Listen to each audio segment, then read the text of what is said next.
This week on Painting Lines. Are you concerned with Carlos Alcaraz? This guy isn't old.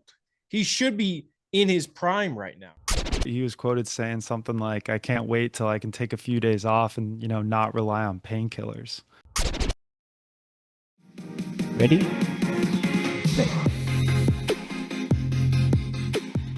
Welcome back to another episode of Painting Lines. Last week, we touched on Djokovic winning his 100th title and the opening days of Roland Garros. And this week, we'll be giving a midpoint update on the tournament.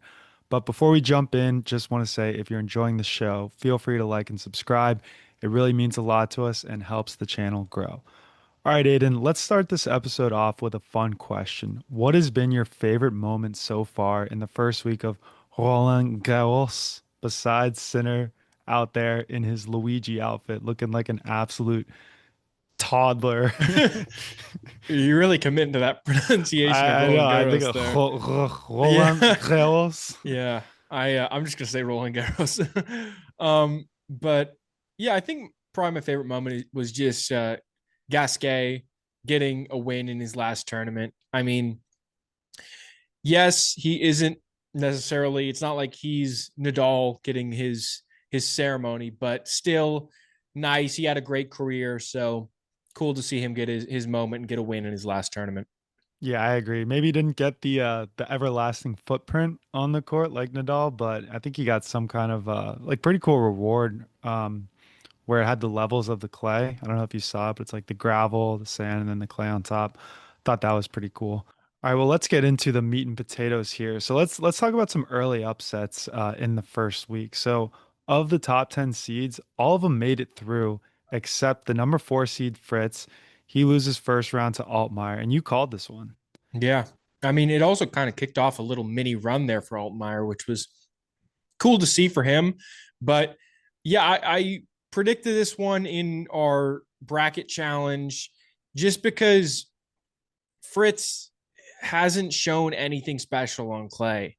And when you come up against a guy that has some at least decent level on clay, it's tough for a lot of Americans to do well. But that kind of is countered by what happened with a lot of the other Americans. Yeah, kind of a tough draw for Fritz there. But then we got the number 7 seed, Rude. He at least makes it through the first round, but then he loses second round to Borges. And he looked visibly injured out there. I think he had a knee problem. And then at the end of the match in the press conference, he was saying that, the ATP point system is like a rat race where they require you to play all these tournaments. If you don't play in a certain amount of required tournaments, then they cut your year-end bonus by 25%. So he just says that, he's pretty much forced to play injured. And it was funny. He was quoted saying something like, I can't wait till I can take a few days off and, not rely on painkillers. That's wild. That's not good to hear for a player that's supposed to be kind of, I feel like, in their prime, right? But Yeah. yeah, I think that this was a theme with a few guys that they didn't want to be playing as much as they are, pretty much. And my question is kind of what can you do, right? I mean, hmm there's 9 Masters 1000 and there's 4 slams. So those you have to play. And then there's other tournaments that they probably want to play in. So where's the cutoff of how many tournaments is the right amount? Yeah. And this is a tough position for Casper because this is where he gets all of his points, right? In the clay season, like these 3 months where he's playing all those 250s. Yeah.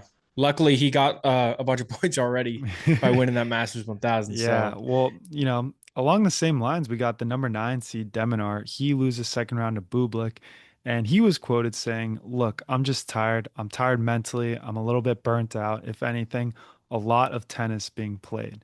So that's pretty much, echoing what Ruud is saying too. yeah, I mean, you look at the first few months of the year, right? And there's 3 big tournaments. There's the Australian Open, there's Indian Wells, and there's Miami. Yes, Indian Wells and Miami are back to back, but before and after those, you can kind of cruise a little bit, right? You don't have to play immediately before, you don't have to play immediately after. Whereas when you get to the clay season, there's 3 Masters 1000 tournaments that you're almost required to playing all of them, right? And people also playing Barcelona and maybe one of the German tournaments. So there's a lot of tournaments that people feel obligated to play in around this time. And then it all builds up to obviously a slam they're all going to play in. So yeah, this is the fast paced time of the year for sure. Yeah, and clay season's gritty. You know, a guy like Deminar, he's not finishing points quickly. Let's say that. So he's spending a lot of time out there. 100%. Yeah. All right, let's get into some other notable upsets of guys who are outside the top 10 but still expected to make a run here. And I want to kick it off with Medvedev. You know, he's out the first round. And I texted you when we were doing our bracket challenge. I'm like, oh, this is so hard, this decision. But I ultimately didn't have the guts to do it, to take Nori. So what do you think? Pretty expected here, Medvedev going out the first round, or were you shocked? I mean, I was definitely surprised just because he'd played Nori a couple weeks before and had beaten him, Right. and then comes in here and loses in the first round to him. So even though Medvedev isn't a clay guy, I still expected a better performance from him overall. I agree because he's made it to the quarters here before. So it's not like he can't play at Roland Garros. Yeah, I mean, he's won a Masters 1000 on clay, so he can do well on clay. It's just he doesn't like it usually. Hmm.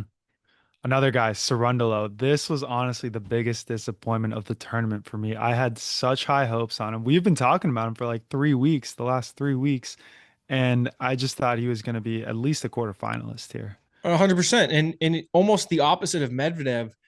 Rather than being a guy where we're like, okay, he's been playing well, or he's with Medvedev, it's like, okay, he hasn't been playing great, but you still have these expectations based on his history. With Cerundolo, it's like he's a great clay player and he's been playing very well. I think he was number 9 in the year-to-date rankings going into the tournament. And so he's been playing very well. He's a good clay player, and you're like, okay, perfect storm coming into this tournament. And then out in the first round, kind of blew up my predictions for the bracket. Yeah, tell me about it. Then another guy, Dimitrov. I feel like I gotta mention him here. You know, I know he is older, but I still notable guy, and he has literally pulled out or retired, I should say, in the last four majors, like 2024 Wimbledon, 2024 US Open, 2025 Australian Open, and now 2025 Roland Garros. Like, what's Yeah, up with that? I don't know. And he was leading this match too, like 2 sets ahead, and then was visibly hurt in that last set that he played and then retired. So I don't know. It's just he maybe just can't handle that 5 set format anymore. I think that that's a record. I feel like it's got to be to pull out the last four majors you play in. So Yeah. he will go down in the record books. Maybe not titles or career wise, but definitely most Grand Streak of Slams consecutively pulling out of. not one you want. All right, then this guy, I don't know what to think about this. We got Tsitsipas. So he loses second round to Gigante. I don't know. You could speak Italian, right? Is it Gigante or I would assume Gigante? Gigante, right? Gigante. Okay. So yeah, he loses second round to him, and then he and his brother Petros lose first round in doubles. So not a long stay in Paris for Stefanos, and he drops out of the top 20 for the first time since 2018. Yeah. I mean, what's crazy to me when you look at something like that, he's first time outside the top 20 since 2018, is this dude is only 26. So he's been in the top 20 since he was like 19 years old. You hear something like that and you just think, wow, this guy has been playing at such a high level for so long and still hasn't won a major. But even at 26, you're like, this guy isn't old. He should be in his prime right now, right? Hmm. But because of how early on a lot of tennis players reach that top level, I feel like you start to see that taper off a lot younger. Yeah, definitely. And I like to group him, Medvedev, and Zverev kind of in the same bucket as like the top three of that next gen or their generation. And it seems like he and Medvedev are dropping out, whereas Zverev's still kind of hanging on to at least the top five. But I could see him dropping out of the top 10 too in the next couple of years. Yeah, I It's mean just an Zverev, end of an era, it feels like. yeah, Zverev is right there. He just it feels as though he can't compete against Alcaraz and Sinner, and Hmm. also he doesn't do. I don't know. It feels like he doesn't do that great when there's not a slam on the line, right? You Yeah. look at his performances outside of the slams, and he's had one good performance this year that wasn't at a slam. He did well in Australia, and he's doing pretty well here. But I don't know, maybe he's kind of like struggling to be motivated to play well in those tournaments as well, because really what his focus is getting a slam. Yeah, it could be. Could be.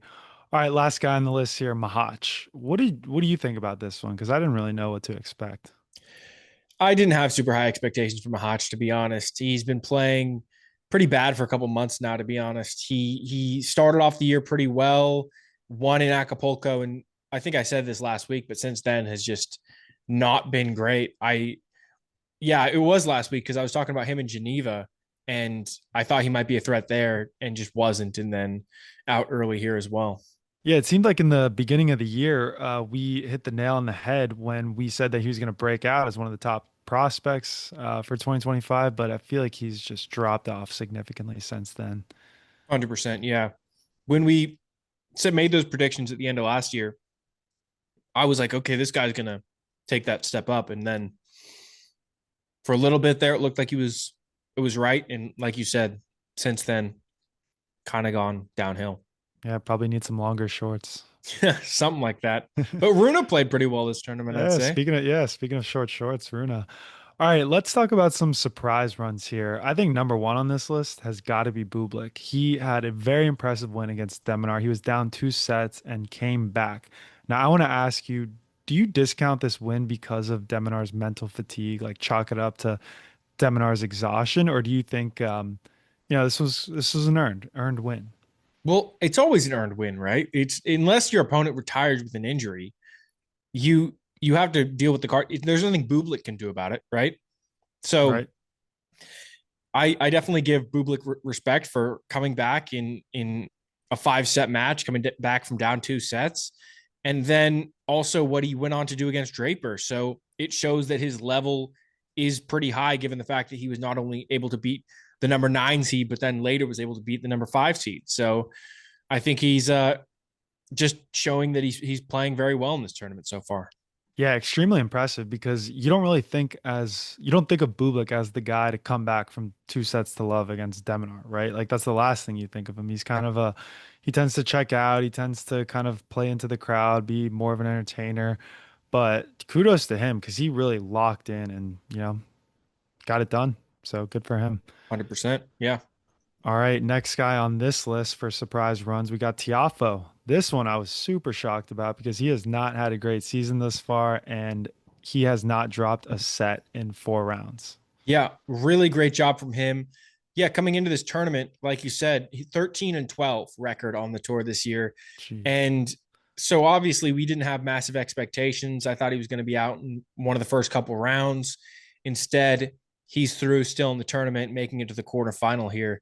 So great job from him, just blowing our expectations out of the water. Big time. And then last but certainly not least, we got Cam Norrie. He had that big win against Medvedev in round one and then faced Jacob Fernley in the third round. So this was like a British TCU Horn Frog matchup because, they're both British and went to TCU. Like, what are the odds of that? Yeah, great job from him. I mean, honestly, he was playing through qualifiers a couple of weeks ago, and now he makes it through a couple rounds here. And bummer is that he faced Djokovic in back-to-back Mm. tournaments and got knocked out by him both times. So not the luckiest person to play against, but still overall a good job for Nori, who has been struggling over the last few years since he peaked and won that what was it, Indian Wells a couple of years ago. Yeah, most definitely. I think he can leave Paris with his head held high. I'm sure 100%. he Yeah. didn't have much expectations for himself either. Yeah. But yeah, I know. I know you're gonna say players always have high expectations for themselves, huh? Yeah. I mean, I think when you go into the tournament, you don't think, oh, I'm going to lose in the first round, Of but course. still, yeah, there's his coaches are probably saying Hmm. positive things. Definitely. All right, let's talk about the Americans. Speaking of positive, I think despite having low expectations coming in, they have performed very well. We got Tommy Paul, Francis Tiafoe, Shelton, Korda, and Ethan Quinn, who was a qualifier, all made it through to the third round. I mean, Aiden, you called the Altmaier Fritz upset. Are you shocked that this many Americans made it through the first couple rounds? Yeah, I mean that's like exactly what I was saying. It was I had low expectations for Fritz, and it was based on the fact that I don't have that high of expectations for Americans on clay in general. So seeing that all these guys were able to make it through to the third round was very surprising. And also Tiafoe and Tommy Paul still being in it in the quarterfinals is just great. I think that seeing guys like Shelton and Korda. Shelton didn't have the easiest run. Two of them matched up with Korda and Tiafo. So obviously only one of them was going to get through. And then Ethan Quinn playing against Talon Griekspoor. Griekspoor has done well in the past and almost beat Zverev last year. I was actually really excited for that match this year, seeing that they matched up again, and then Griekspoor retired early. So unfortunate with that, but overall, I think, yeah, they definitely overperformed what I was expecting. Yeah, fun fact here. So Tommy Paul and Francis Tiafoe are the first American male players to reach the Roland Garros quarterfinals since Agassi did in 2003. So big milestone here. And I remember we've kind of talked about this before on the podcast where when it comes to Americans, all these stats about like, oh, making it to the quarterfinals or making it to the semifinals, like we're not talking about winning Grand Slams. We're just talking about making it to a certain point in the tournament, which like Exactly. we got to flip the standard now. Like the bar has to be higher. 100%. I mean, we've seen an American in the final Hmm. last year. So someone's got to win it now, I feel like. Yep. And then I'd be remiss to not mention Richard Gasquet getting his moment. I know you did earlier, but just wanted to shout out that I think last episode I sounded like a little, you know, negative Nancy when I was saying that Rafael Nadal overshadowed Gasquet's retirement with his ceremony, a year after he played his last match here. But glad to see Gasquet got his little moment, got the win, and then had a little celebration for him. So good to see that. Obviously, great moment there for him. Yeah. Like I said, just, uh, I think a positive for everyone involved. Yeah, yeah. And then I do want to mention Sinner and Musetti. They're on cruise control here. Sinner has not dropped a single set through 4 rounds of tennis, served up a bagel to Gasquet as a little retirement present. Then he completely dismantled Lehechka, gave him another bagel, 0-1 and 2, then dominated Rublev. Yeah. I mean, not much else to say about what Sinner's done so far. It's just all everything's coming up Sinner. Yeah, I mean, he did it in Italy and then kind of ran into the Alcaraz machine there in the final. So we'll see. We'll see if it happens again. Yeah. I mean, I was talking about this with someone, but it's interesting to see that with Sinner and Alcaraz, despite them being the guys on top over the last couple years, they still haven't met in a Grand Slam final. Wow, interesting. And then the other Italian Musetti, he also had a pair of bagels. He had one against Hanfman and then one against Galan. He had a tough fourth round match, but got through Rune in 4 sets. I thought he was gonna also not drop a single set this tournament, but Rune's a tough draw in the fourth round. Yeah. I mean, Rune won in Barcelona earlier this year, so he's no walkover. And I think for Rune, on the other hand, getting to the fourth round, not bad. He plays a guy that's actually higher seeded than him. So overall, I think a good job from him too. One thing I always think about with these top guys is most of the time they can actually continue to rise in ranking as long as they beat the guys they're expected to. And that's Mhm. what Rune was able to do here. He beat the guys he was expected to and then lost to the first guy that was the higher seed. Yeah, no, definitely. And then so Musetti is facing Tiafo in the quarters. What's your prediction here? I mean, You got to go I Musetti, right? I feel as though Musetti is the obvious choice, to be honest. But I didn't expect Tiafo to be in the quarters, so maybe I'm just underestimating him. Yeah, I feel like Tiafo, he really does well when his confidence is up. Like the fact that he's playing so well here and he's looking so good, he can carry that swagger into the matchup. And I don't think this is going to be a 3, even 4 setter. I think it could be 5. I think it'll be a battle. I could see that happening. All right. And then next thing I want to mention, are you concerned with Carlos Alcaraz? So he drops a set against Morojan and then drops a set against Zumar too. This is kind of interesting, right? These are players that he should be dominating. Yeah, but I think with Alcaraz, I'm not really concerned just because while those matches did go 4 sets, they still weren't the tightest matches. Like he dominated the other sets. I think he took a lot of them with it, like giving up one game or two games. So it's not like the matches were getting dragged out by him dropping a set. And I think we just kind of expect Alcaraz, unlike Sinner, to play a little bit more loose and maybe drop a set here and there, but still have the confidence in those matches and still be kind of dominating them outside of maybe dropping a set. Yeah, it's what he does. I feel like he just gets up early, gets super confident, and then kind of takes his foot off the gas, drops a set, and is like, "Oh shit, I got to keep trying. I got to finish this match out," and then does it. 100%. Maybe the crowd isn't into it enough if he Yeah, doesn't lose a yeah, set. yeah. And then we got Zverev and Djokovic, two guys who kind of fall under the radar here. They're not like the two most spotlighted guys, but they're still in the tournament. They were guys that I wasn't super confident that they were gonna make deep runs, but you know, they're here and they're playing up to their standard.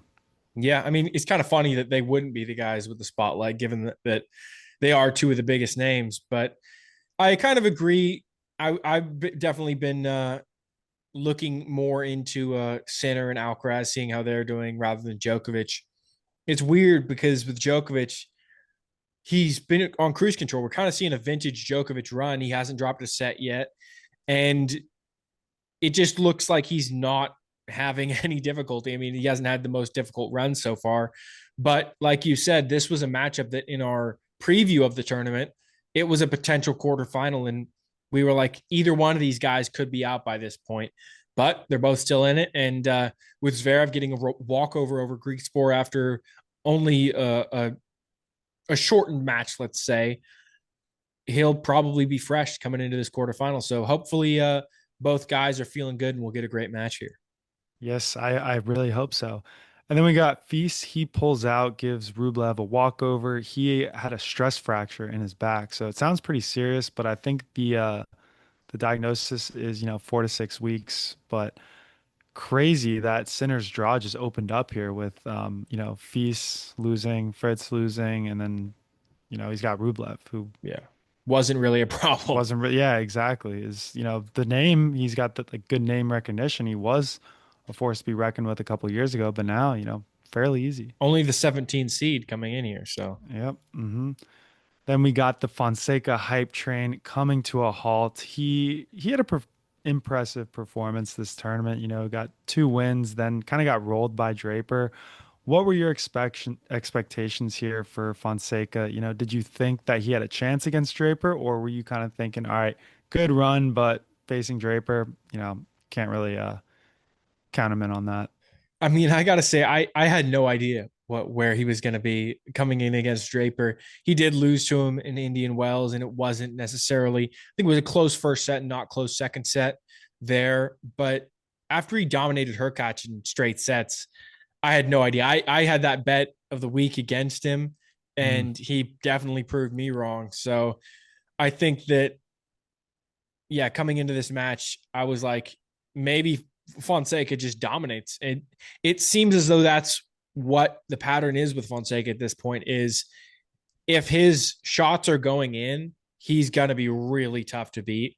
But sometimes it becomes more of just a wild shot fest rather than a unstoppable sort of match. Yeah, definitely. And that's just the immaturity. I think he'll be able to kind of rein himself in and not be so out of control when it comes to, his shot making. But that forehand is pardon my French, a fucking weapon. Yeah, it's insane. Yeah. All right. Overall, though, what do you think? Successful tournament for him? Wins a couple rounds and then, I think you so. I know, mean, had an upset, not as big of an upset as he had at the Australian Open over Rublev, but still, I definitely say so. Steadily improving, getting better results, slam by slam. So I think, yeah, he's taking steps in the right direction. he'll be in the top 50 after this, right? He's got I to don't be, know if right? top Maybe 50, I 60. think top 60 maybe. Yeah, but That just still, sucks for the seeded guys like Hurkacz who has to run into Fonseca first round. yeah. I mean, it's always tough to come up against a rising star like that in a Hmm. early stage. Definitely. All right, you ready to hop into segments here? Yep, let's do it. Hey guys, before we jump in, we have some exciting news. We recently partnered with TruePro. They're a great place to buy strings, grips, and tennis apparel. Use discount code Painting Lines, that's one word, for 20% off store wide. You can find the link in our bio. Alrighty, what's new in tennis? What'd you see this week? I saw Djokovic, he got his 100th Roland Garros win just after his 100th title. So, a lot of new triple digits. Yeah, He is the second player to do this behind Rafa. Rafa has 112 wins at Roland Garros. It's kind of a given. But some other stats about Djokovic, he has 97 wins at Wimbledon, 90 at the US Open, and 99 at the Australian Open. So he could get 100 at the Australian Open. What do you think about Wimbledon? Three more wins. I I feel think like I think you could get it this year for sure. lock, yeah. Three. I don't know about lock, but 3 wins, given how good he's been in the past at Hmm. Wimbledon, definitely attainable. I think this year. Yeah, he kind of hinted at rolling like this would probably be his last Roland Garros too. Yeah, I Kind of mean, crazy. yeah, I mean, it's insane that he has 100 wins at Roland Garros and he only That's has what I what was thinking. 3 or 4 Yeah, titles. that's what I was thinking. He has, significantly more Wimbledon titles than French Open, Yeah, 7 right? Wimbledon titles, I Yeah. believe. Crazy that with 100 wins at Roland Garros, he only has 3 titles there, but it's kind of a testament to how good Rafa is, right? Yeah, I know. Seriously. What did you see this week? I saw that speaking of accomplishments, Sinner hits 52 weeks at number one. So a full year being the top player in his first stint uh, of becoming the world number one, 52 consecutive weeks. And there's actually only 5 guys that have done this in their first time at number one: Federer, Connors, Hewitt, and Djokovic. So not even Nadal was able to do this. So puts him in a pretty elite group of guys. And honestly, his lead in the rankings feels pretty unassailable for the foreseeable future, to be honest. So I'm just interested in thinking how many more weeks do you think he's going to spend at the top spot? I mean, he already has more number one weeks total than 16 of the other ATP number one ranked guys since the ATP started recording it out of 29 total guys. So already pretty high level in terms of the number ones, even. So what do you Was that think? a okay? So I didn't know if that was a rhetorical question or not, but I think it could be, you know, 60 more weeks. I think he's got another year under his belt at Yeah, without least. someone being able to take the top spot. Yeah, yeah. Because the only other person I see taking that top spot is Alcaraz, who is pretty shaky when it comes to being consistent. Yeah, I think what it's going to come down to is like the next big chance is going to come in like 4 months or 3 months when we're looking at the U.S. Open and that swing into the end of the year, because Sinner did so well at the end of last year, won the U.S. Open, I think won in Shanghai, right? Or one of those. No, I think Alcaraz won Shanghai. Okay, Alcaraz Or won no, no, no, you're Shanghai. right. No, you're right about Shanghai. Alcaraz won Beijing. Okay, yeah, yeah. So uh, They played that epic final there. yeah, Sinner beat Djokovic in Shanghai, right? Yeah. And then he also won the ATP Finals last year, right? Yeah. So So that's a lot of points to have at the end of the year if Alcaraz is able to outperform him there, and maybe Sinner underperforms. That's where I think the first chance is going to come for someone to take back that spot. yeah, two things I want to mention here too. So Sinner has the freshness aspect. He had 3 months essentially off, so he can take the end of the year in stride, whereas Alcaraz been battling injuries, this year, and I think he has that going for him. Also, I think he plays better on hard court than the other surfaces, which pretty much the rest of the year is. There's a month on grass, but other than that, I favor Sinner to Alcaraz on hard. Yeah. But I mean, if you do look at the race to turn, which is the points accumulated in 2025 so far, I do think that Alcaraz has around a 1,000 point lead because of that Hmm. period that Sinner wasn't there. So Sinner's kind of battling from behind in terms of being able to hold on to it this year. Yeah, definitely. Anyway, how about bet of the week? Bet of the week. I'm going with Djokovic minus 110 against Zverev, just straight up. So the same odds are for Zverev as well. So there's no clear favorite. I think Djokovic is the better player at the moment. I think he also knows how to play Zverev. He can neutralize his big serve. Djokovic is one of the best returners in the game. He can stay in the long rallies, and if he has to, he can out-strategize Zverev because I think Djokovic would have won that Australian Open semifinal. I think he played not even terribly, but just like not up to his standard in the first set, and it went to a tiebreaker. So I think now that Djokovic is healthy and he knows he's played Zverev fairly recently, Djokovic has one of the best tennis IQs in the game. I think this is kind of a not a no-brainer, but I'm fairly confident that Djokovic will get it done here. Yeah, I mean, I get where the uncertainty comes from with Djokovic, but I do think he has a lot of confidence after winning in Geneva and obviously cruising through the first few rounds. This is his first real test of the tournament, and he has that champion mindset, and Zverev sometimes doesn't. So Yeah. we'll see. We'll see how that goes. I think this is a good Sometimes. bet. Yeah. Yeah. How about you? Who are you taking? I'm going with Tommy Paul plus 100 to win at least one set. I mean, like we were talking about with Alcaraz, he hasn't really been clobbering everyone, and he's dropped sets to three players already. So I think Tommy, being the level of player that he is, will at least get one set, even if he ends up losing the match. Yeah, that's a nice bet right there. And I think, every time he's played Alcaraz, he's at least gotten a set too. So I feel like this is a pretty safe bet. I can't Yeah. believe it's plus 100. Yeah, that's why I mean that's why I took Wow. it. Is good Wow. odds for him to get just a set. Yeah, definitely some arbitrage opportunity there. 100%. I mean, I think Alcaraz was a pretty heavy favorite to win the match, though. Yeah, what was it, like plus or sorry, minus 800, I want to Yeah, say, if I something remember. crazy. How about a match of the week? What'd you go for here? So I originally had Paul and Hatchinoff, but then I had to audible today after watching Bublik taking down Draper 5-7, 6-3, 6-2, 6-4. This was an insane match all around. It seemed like Bublik used the first set to analyze Draper and then completely picked him apart the next three sets. He utilized the drop shot, which worked really well because he can serve, bombs and hit the ball very deep with pace. So Draper was behind the baseline for most of the match. So you got to respect Bublik's heavy hitting. Bublik just switches it up, hits the drop shot.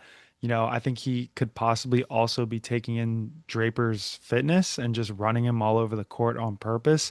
I would love to see if Draper was wearing like a Fitbit or Aura ring or something and just see how many miles he ran that match and like the pattern of it too, because he was hitting like 20, 30-yard sprints like every other point. Yeah. Crazy. Definitely a match that would be draining to play against. I mean, Bublik was, like you said, forcing him to get around the court a lot. Yeah, it was also dude, also entertaining because Bublik he hustled to every single point, which gave him chances in the points that most players would just give up on, and it tended to work. Just make your opponent hit another ball. I felt like Bublik was coming in with that mindset, and then also, I mentioned this earlier, but Bublik's an entertainer. After sick points, he would just kind of stand there and like almost bow and absorb the crowd and just like he was curious, like where he would just hold the finish for an extra 3 to 5 seconds, like on a volley. 100%. I mean, Yeah. the curious comparisons are always going to be there, especially with like the underhand serves and Right. the Right. drop shots, all these weird balls that not everybody will hit as much as they do. Uh-huh.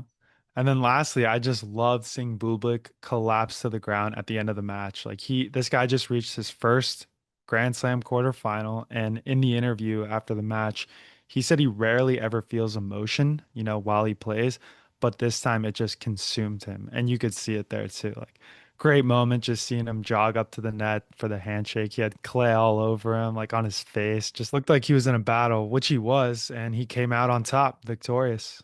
100%. I mean, speaking on that interview, I think he said that it was like the best day of his life. So definitely meant a lot to him there. Yeah. How about you? What was your match of the week? I'm gonna go with the Ethan Quinn beating Alex Shevchenko match, just because not only was it close, five setter, multiple tie breaks, and Ethan Quinn eventually got it done, but it was a match I feel like that meant a lot to both guys because obviously it's a lucky loser versus a qualifier. So a match that for both these guys is really important for their career. They're giving everything they have. And Quinn actually ended up hitting 92 winners in this match. So was What? definitely just going for it on his shots. So overall, just a cool match to see, I think. Yeah, I know. Especially, seeing Ethan Quinn win the title at Georgia, like last year, 2 years ago, and then, Yeah. not immediately break out on tour, but kind of like slowly make a name for himself. So, Yeah. I think yeah, he's it's a name. into the top 100 now. Yeah, that's great. Now, but does that mean that he'll be in the main draws of Wimbledon, like being in the top 100? I think so. I want to Or say is it's like like I feel like they lock the rankings just before, like maybe a month before or something. I don't think it's a month before. I don't think it's that far. They probably wait until after the French Open, right? I think Yeah, I don't know. it probably goes up until they release their draw, right? Or right before that, I would assume. Yeah, I know there's certain nuances like with injured players. Like for example, Riley Protected Opelka. rankings. Yeah, yeah, yeah, yeah. Yeah, but So, I think also it's like if you're within the top 96, I feel like 96 mhm. maybe you can get pushed down if there's a guy with a protected ranking above you or something like that. But I think it's the qualifiers looking for those last Mhm. whatever that is 32 spots, Yep. unless I'm overestimating it. Yeah, no, I mean, we'll see. And hopefully we can see him in the rest of the Summer Slams. All right, and that's the show. If you're not already subscribed, go ahead and hit that subscribe button. You can find us on Instagram, TikTok, YouTube at Painting Lines Podcast. Feel free to shoot us a DM or email us any questions or thoughts at paintinglinespodcast@gmail.com.